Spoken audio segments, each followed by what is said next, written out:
अपना शरीफ होने गए थे, उसके बाद में सुनील तिवारी, संदीप तिवारी, अनिल तिवारी आ करके कहने लगे हम ना शरीफ होएंगे ना तुमको बोलने देंगे। फिर झगड़ा होने लगा। मैंने अपने पति को बुलाकर घर में लेकर आई और मेरा अनिल और सुनील और संदीप ने तीनों दरवाजा तोड़कर हमको पटक पटक कर मारे। हमारे पेट में ज़्यादा दर्द होने लगी।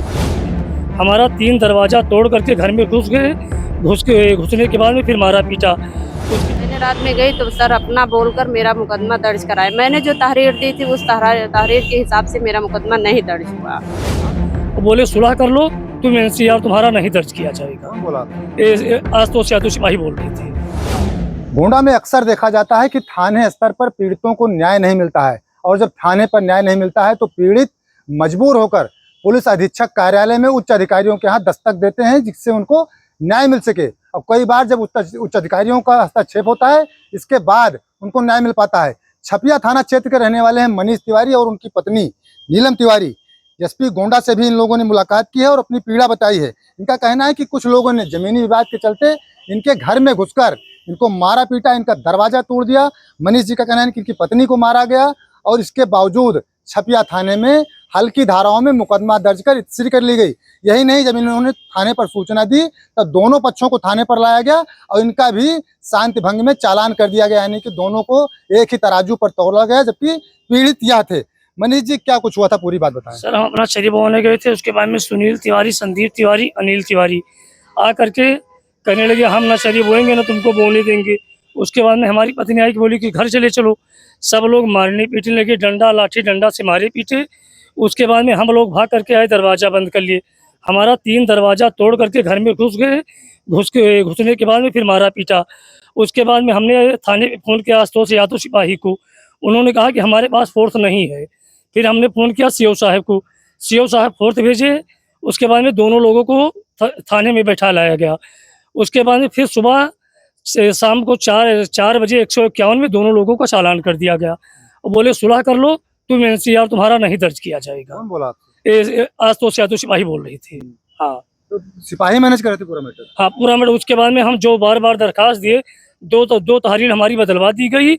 तीसरी तहरीर आशुतोष यादव बोल करके लिखवाए हैं, उसी पे हल्का फुल्का मुकदमा दर्ज कर दिए हैं। अच्छा, घर में घुस के कौन कौन मारा है? सुनील तिवारी, अनिल तिवारी, संदीप तिवारी। किसको मारे हैं? हमको भी मारे हैं, हमारी पत्नी को भी मारे हैं। और जबकि गंभीर चोट आई है। आज तक उसका न कोई मेडिकल कराया गया, न कोई जांच हुआ। तहरीर आप कहने बदलवा दी गई? तहरीर 3 बार बदलवाएगी। जो तहरीर हम दे रहे थे उस तहरीर पे कह रहे हैं मुकदमा नहीं लिखा जाएगा। हम जिस प्रकार से बता रहे हैं उस पे आपका मुकदमा पंजीकृत किया जाएगा। उसके बाद में फिर अपना बोल करके लिखवाए हैं, उसी पे पत्नी से दस्तखत करवा के तो हल्का फुल्का धारा लगा दिए हैं। सर आज आप कप्तान साहब से मिले हैं? हमने कप्तान साहब से मिला है सर। क्या कहा उन्होंने? उन्होंने बोला कि सीओ साहब को हम जांच सौंप रहे हैं। जी सर। थाने पर न्याय नहीं मिला आपको? थाने पे हमको कोई न्याय नहीं मिला सर। हाँ, नीलम जी है, नीलम जी क्या कुछ हुआ था उस दिन, बताएं पूरी बात। जी सर, झगड़ा होने लगा। मैंने अपने पति को बुलाकर घर में लेकर आई और मेरा अनिल और सुनील और संदीप ने तीनों दरवाजा तोड़कर हमको पटक पटक कर मारे। हमारे पेट में ज़्यादा दर्द होने लगी। मैंने फ़ोन किया, 100 नंबर आए और अपना बड़े साहब आए, बुलाकर लेकर हमारे हस्बैंड को चले गए। रात भर मैं पीड़ित परेशान रहती रही, मुझे कुछ भी नहीं न्याय मिला सर। बाद में मुझे रात में बुलाया गया, जब हमारे हस्बैंड आए 4 बजे 23 तारीख को, तो उसने बुलाया कि अब आकर यहाँ तुम्हारा मुकदमा दर्ज किया जाएगा। मैंने रात में गई तो सर अपना बोलकर मेरा मुकदमा दर्ज कराया। मैंने जो तहरीर दी थी उस तहरीर के हिसाब से मेरा मुकदमा नहीं दर्ज हुआ। और पेट में दर्द हो रहा है? जी, मेरे पेट में बहुत ज्यादा दर्द है। कमर में चोट की निशान है, पैर में चोट की निशान है, हाथ के गांठ पे भी पैर की चोट की निशान है।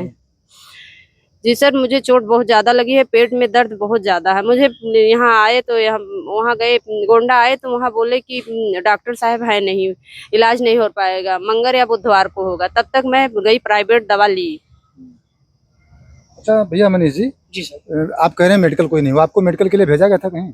एक बार छपिया ले गए थे, हल्का फुल्का वहाँ करवाए हैं।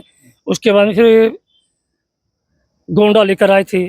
गोंडा लेकर आए तो यहाँ बोला किस लिए भेजा गया था? मेडिकल अल्ट्रासाउंड कराने के। अल्ट्रासाउंड कराने? यहाँ बोले कि डॉक्टर आज है नहीं। अल्ट्रासाउंड की बात कहाँ से आ गई? आपने अपनी पहले एप्लीकेशन में कुछ ऐसी बात लिखी थी कि पत्नी को? जी सर, जी सर, जी क्या सर। लिखा था? हमने लिखा था सर कि प्रेगनेंसी है, वो खराब हो गया है, ब्लीडिंग हो रहा है। उसके बाद में फिर यहाँ भेजे थे अल्ट्रासाउंड कराने के लिए, लेकिन अभी तक हमारा अल्ट्रासाउंड नहीं हुआ। अल्ट्रासाउंड नहीं नहीं हो पाया सर। पेट में दर्द आपके बराबर बना रहा है। जी बराबर बना है। मैंने प्राइवेट गए अनीता मिश्रा को दवा ली, मेरा पेट में दर्द नहीं जा रहा है। जी सर, मैं यही चाहती हूँ कि मेरे साथ न्याय हो। मेरे पेट में ज्यादा दर्द है और मेरे ब्लीडिंग भी ज्यादा चालू है और सर मेरे साथ न्याय मिलना चाहिए, मेरा यही चाहती हूँ मैं। अब ये बातें आपने अपनी एप्लीकेशन में, पहली एप्लीकेशन में लिखी? मैंने सर एप्लीकेशन में लिखा था, लेकिन मेरा 3 बार क्या एप्लीकेशन लिखा था आपने? कि मेरी वाइफ की 3 महीने की प्रेगनेंसी है, प्रेगनेंसी खराब हो गई है। उसके बाद में उस एप्लीकेशन को बार बार बदलवा दिया गया। तिबारा एप्लीकेशन लिखवा करके उसी में हल्का फुल्का धारा दर्ज कर दिए, लेकिन इस चीज़ को हटा दिए हैं, प्रेगनेंसी वाला मामला हटा दिए हैं, उसको नहीं दर्ज किए हैं। जी सर, क्या चाहते हैं भैया? हम यही चाहते हैं सर कि हमारे साथ न्याय हो, हमको न्याय मिल जाए सर, इसीलिए हम कप्तान साहब के यहाँ भी आए हैं। तो मारने पीटने से प्रेगनेंसी खराब हुई? जी सर, सुनील तिवारी ने पेट में लात से मार दिया था। जी, यह इन लोगों का आरोप है सीधे तौर पर। छपिया पुलिस पर भी इनका कहना है कि तहरीर बदलवाई गई है। इसके अलावा विपक्षियों ने इनके साथ मारपीट की है और इनका सही तरीके से मुकदमा नहीं दर्ज किया गया। हालांकि पुलिस अधीक्षक गोंडा से मिले हैं, उन्होंने सीओ से जांच करवाकर कार्रवाई करने की बात कही है।